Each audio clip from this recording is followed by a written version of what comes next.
Added Twist Scientists by Andrea Beaty, illustrated by David Roberts. Okay, I will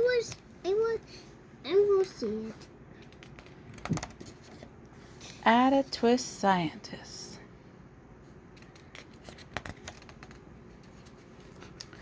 Ada Marie said not a word till the day she turned 3. She bounced in her crib, she looked all around, observing the world but not making a sound. She learned how to climb and made her big break, with a trail of chaos left in her wake. She ran through the day, chasing each sound in sight, and didn't slow down till she conked out at night.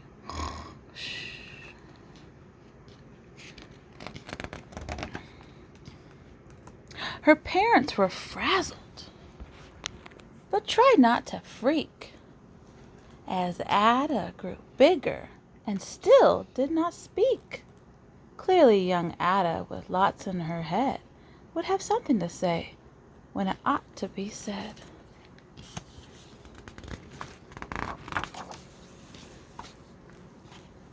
That's just what happened when Ada turned 3. She tore through the house on a fact-finding spree and climbed on the clock just as high as she could. Her parents yelled, "Stop!" as all good parents would. Ada's chin quivered, but she did not cry. She took a deep breath, and she simply asked, "Why?" Oh my goodness. Her can see a view from there. Yeah, probably. A nice view.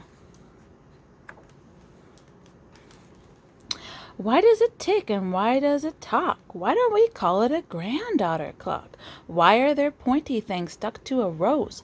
Why are there hairs up inside your nose? She started with why, and then what, how, and when. By bedtime, she came back to why once again. Some honey tea. Yeah, I'll get some honey tea for you. She drifted to sleep as her dazed parents smiled at the curious thoughts of their curious child, who wanted to know what the world was about. They kissed her and whispered, "You'll figure it out." All the questions. Her parents kept up with her their flying kid, whose questions and chaos both grew as she did. Look at all those questions. Why, what, how, when, why?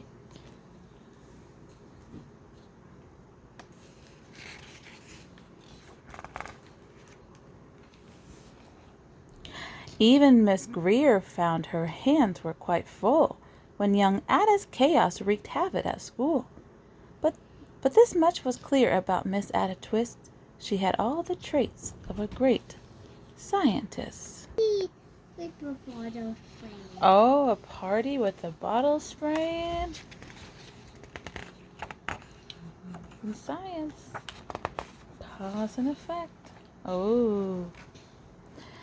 Ada was busy that first day of spring, testing the sounds that make mockingbirds sing, when a horrible stench racked her right in the nose. A pungent aroma that curled up her toes. "Zowie!" said Ida, which got her to thinking, what is the source of that terrible stinking? How does a nose know there's something to smell? And does it still stink if there's no nose to tell? She rattled off questions and tapped on her chin. She started at the start, where she ought to begin. A mystery, a riddle, a puzzle, a quest. This was a moment that Ada loved best. Oh, look at that. Ada did research to learn all she could of smelling and smells, both the stinky and good. One hypothesis Ada thought could be true. The terrible stink came from Dad's cabbage stew.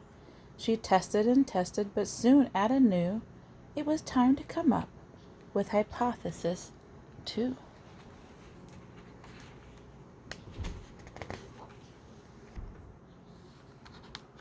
It's blowing. I'm blowing your teeth. Then zowie! The stink stunk again. Just like that. Hypothesis 2. It's caused by the cat. The cat couldn't make such a stink on its own. It needed perfume and some fancy cologne. So young Addis tested. The test was a flop. She started again, but her parents yelled, "Stop!" What's Ada doing? Putting the cat in the wash. Oh my goodness. Washing. Washing machine. Oh my gosh, Ada. Ada Marie, to the thinking chair now. By the time we count 3. Enough, said her mother. That's it, said her dad. Her parents were frustrated, frazzled, and mad. Why?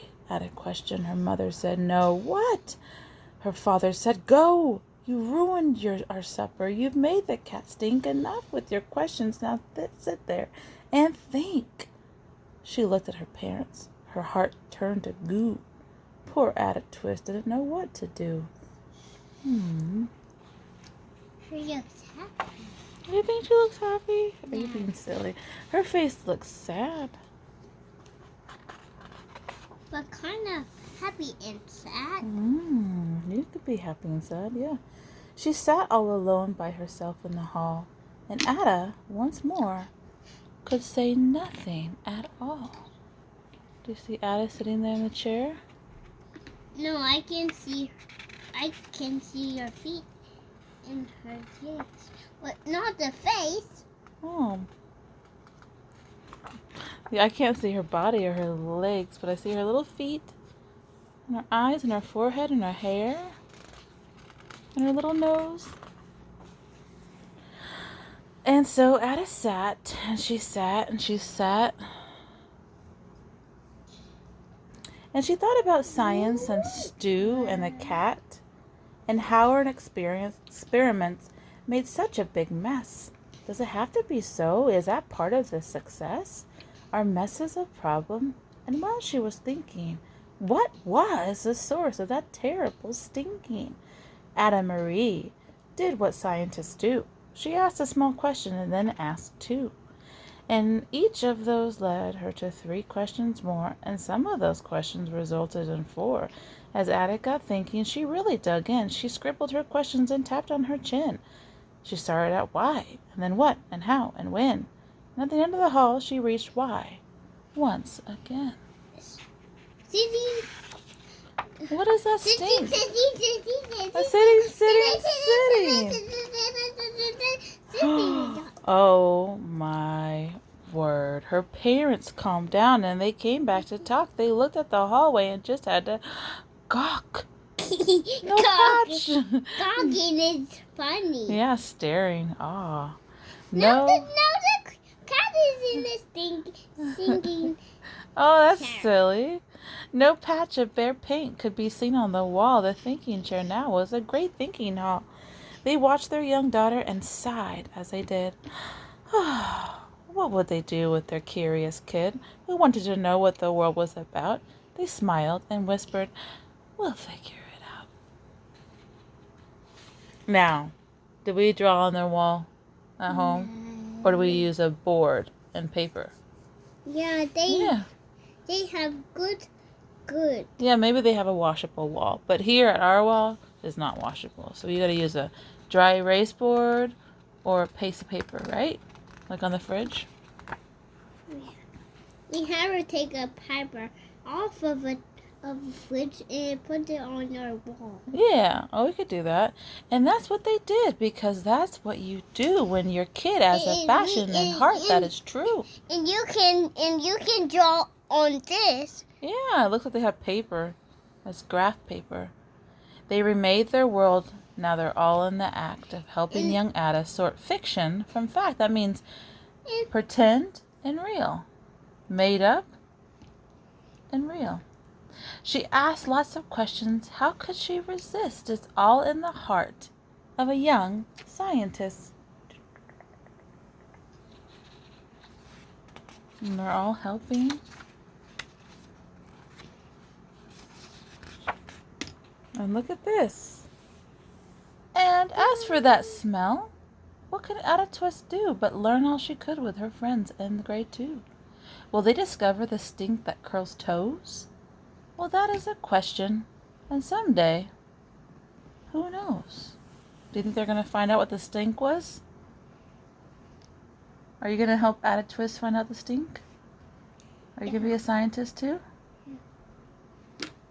Yeah. The end.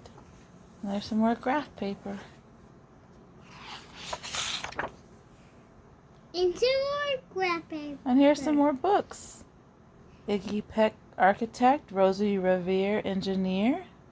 Happy birthday! There's some more. And there's some more. Yeah, there's some more books. And this is called Add a Twist. No. How do you say it? Scientist.